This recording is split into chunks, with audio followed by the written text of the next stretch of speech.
Bishop Trevor, you're retired 11 years or so. What do you miss the most from your time in active ministry?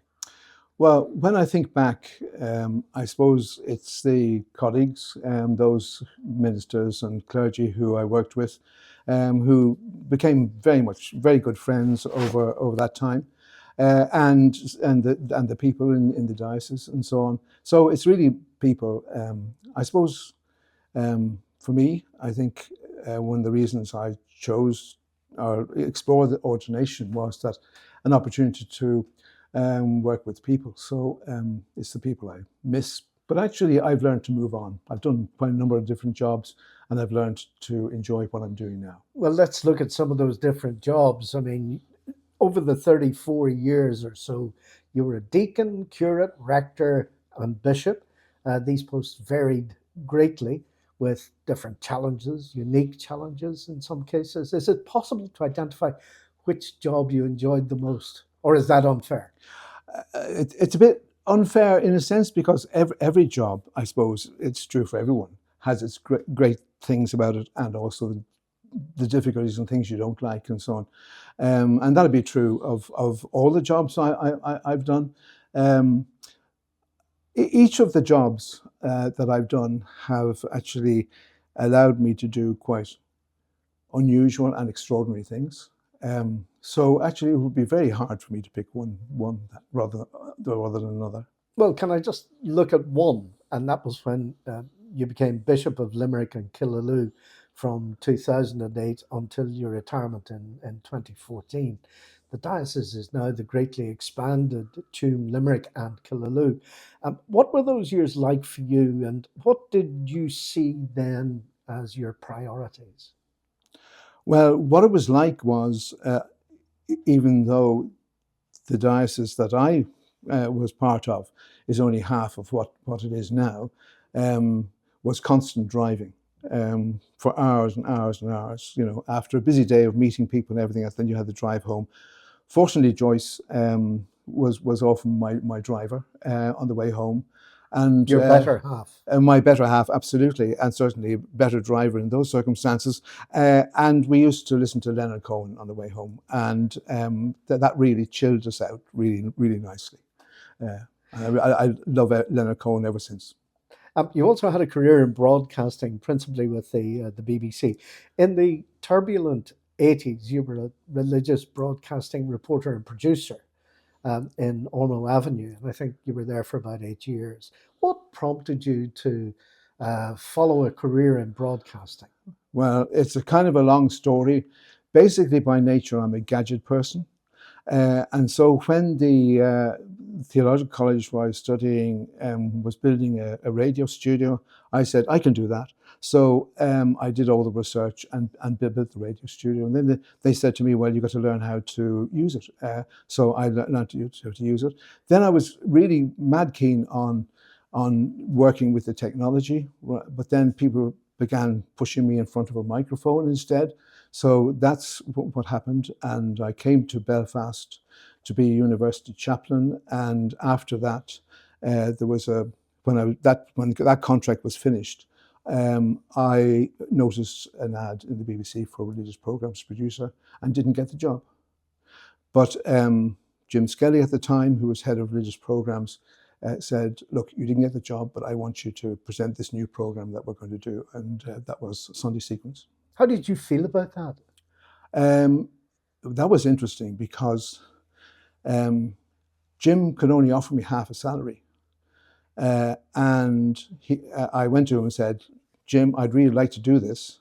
And I asked the bishop and he said, yes, do it. That can be part of your ministry too. Very insightful bishop, I think. So I went to Jim and said, look, got a young family, need more money. And he said, well, go and see the head of current affairs. And I went over to see Dan Gilbert, and he said to me, you're lucky, he said. I've just sacked 3 reporters yesterday. When can you start? I said, start anytime. He said, you're on tomorrow morning. So that's how I got into... so that was Good Morning Ulster. And that was Good Morning Ulster and PM Ulster current affairs programs. So that was great. That was a couple of years doing freelance work.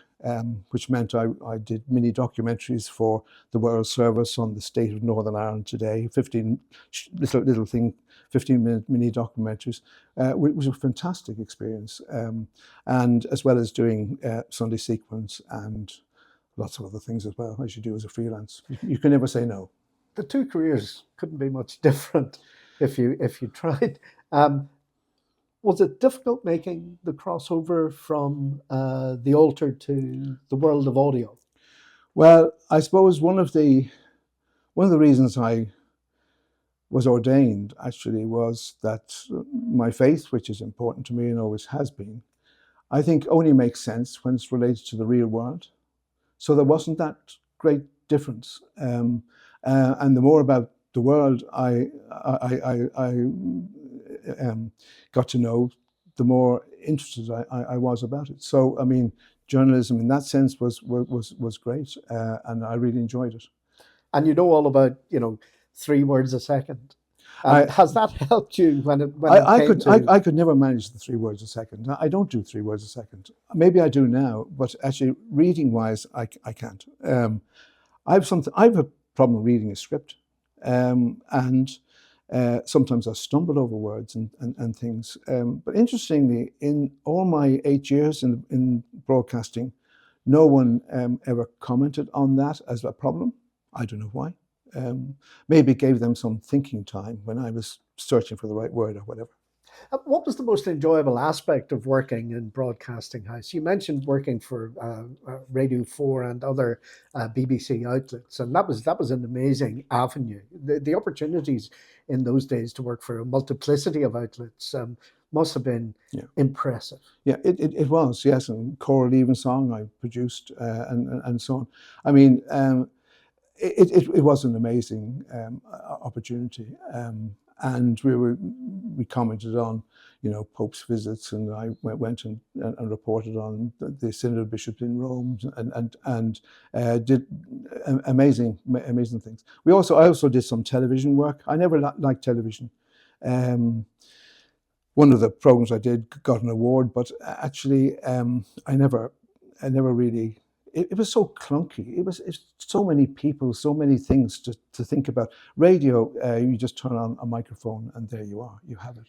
You worked with some amazing people. I mean, I was in the BBC at that time, and one of my favourite reporters was Paddy O'Flaherty.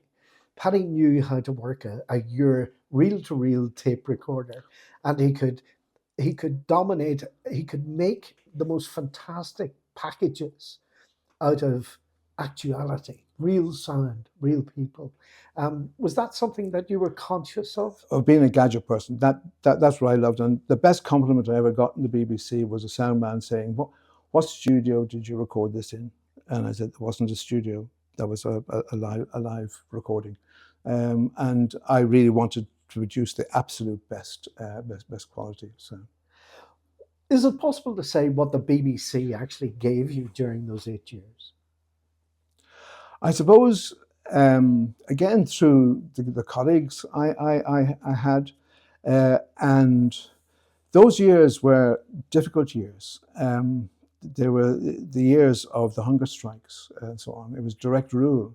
And very often on the programme, we would have, the ministers of the day, all London-based politicians who were over here acting as ministers, regularly. People like Nicola Scott and so on. We were regularly on the programme, all talking about the current situation, and it was hairy stuff as well, because we had a live phone-in segment to the programme, which they don't do now. And I won't say it was a little bit like the Nolan Show, but it was actually, it had the potential to be, and it had some very interesting times. Kept you on your mettle, certainly. And one time my mother rang up and started quoting the Bible at me, and said, "Trevor, what St. Paul says in the chapter of Ephesians," and so on, and so on. And I said, "Thank you very much, Mrs. Williams. Next caller." And yes. Did she consciously do this? Well, she was listening, obviously, and felt this discussion was going in a direction she did not like, and So therefore, very strong oh, and very emphatic in her view. very much so, very much so, yeah, And what you were sitting there in the studio, yeah, and this voice came up. yeah. So Terry Sharkey, my producer, got said in my ear, you know, we have a caller from Dublin, and Mrs. Williams, she's up next. So, as I said, hello, Mrs. Williams. Do you have a question or comment? And she started in. Ow. And how long did that segment last? Not very long. As short as possible, I assure you. In an increasing secular world that we find ourselves in, is there a place for religious affairs programs today, do you think? I think there is, very much so, as then. I mean, at that point in time, we were looking at, if you like, social and current and political affairs from an ethical perspective. And it asked the question, you know, let's look at what's going on and see, does that really match up with the kind of place we want to be? And I suppose, in a way, that's core to how I see the church's role in a way, to ask questions of society and saying, not in a I know better than you kind of way, but let's have a discussion. What kind of place do we want to live in? What kind of world do we want to create? And we are responsible for that world. And let's find out how we can make this a better place for everybody. That brings me neatly on to the next bit. You've always been passionate about promoting peace and reconciliation on the island of Ireland. You've worked with the Corrymeela Community. You were a key part of that to build better understanding, respect, and trust. Have we moved the needle at all, made any progress at all? Or are we caught in some kind of dystopian time warp? I think we have obviously moved hugely, and the absence of sort of the constant violence which we suffered for so long, that being removed enables all sorts of possibilities, and so many people are living so many better lives. But at the moment, you know, we have a series of sectarian and race attacks happening, and so on, and it shows that this job is never done. And the core thing that we need to learn, I think, and I think this is where the church has something really to offer, is that we need to learn how to live with difference.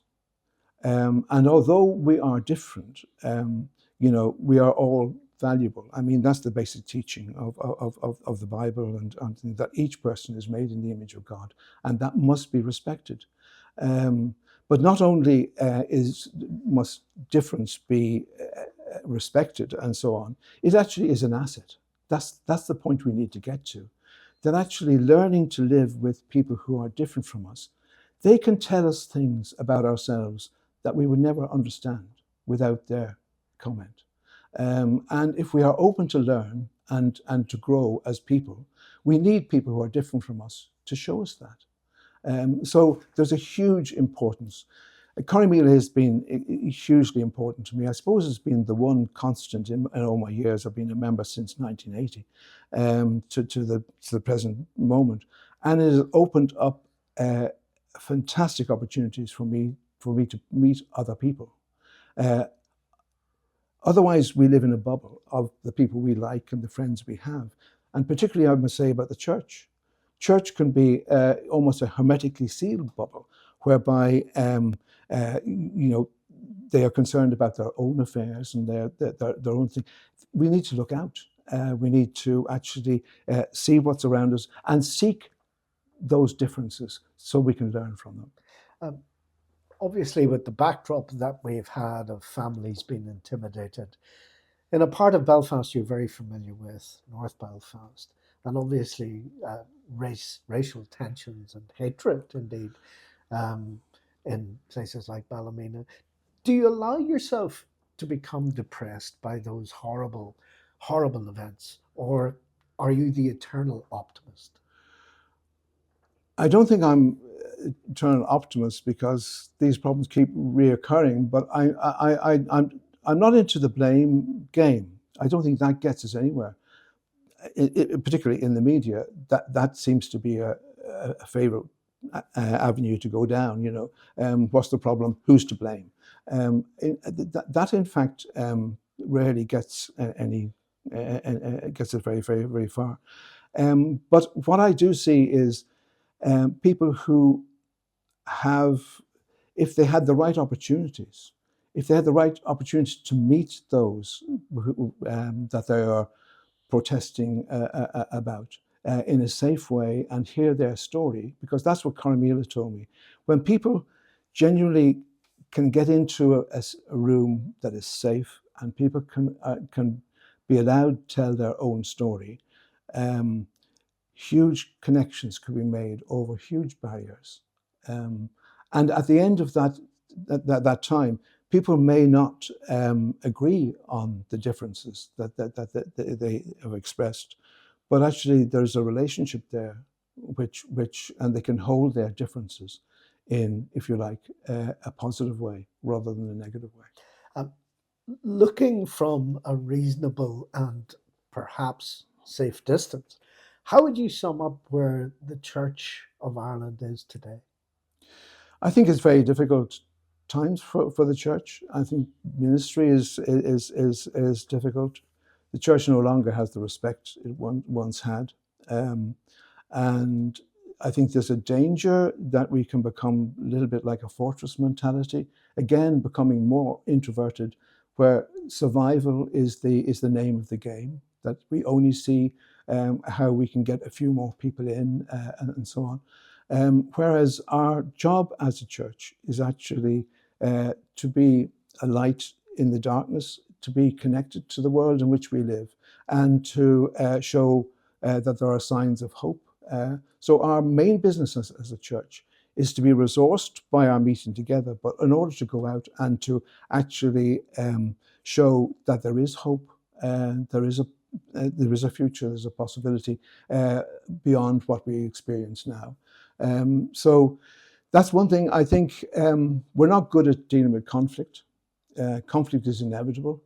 And I think there is a conflict within our church, and I've been involved in the human sexuality within the context of Christian belief. I was involved in all of that and wrote one of the, if you like, statements for the inclusion of gay and with the gay community. And I think that is something we're not talking about properly.